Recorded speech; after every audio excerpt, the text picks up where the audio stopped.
तीन अद्भुत रहस्य भगवान श्री कृष्ण के।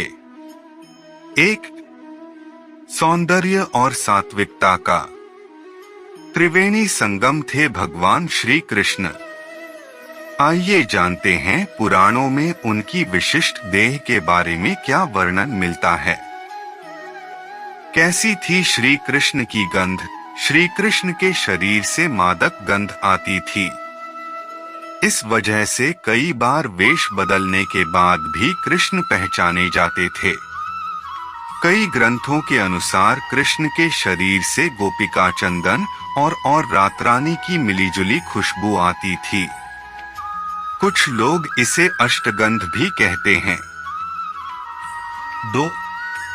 कृष्ण के शरीर का रहस्य। कहते हैं कि कृष्ण अपनी देह को अपने हिसाब से ढाल लेते थे। कभी उनका शरीर स्त्रियों जैसा सुकोमल हो जाता था तो कभी अत्यंत कठोर। युद्ध के समय उनका शरीर वज्र की तरह कठोर हो जाता था।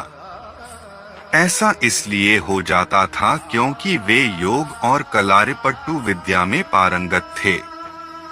3.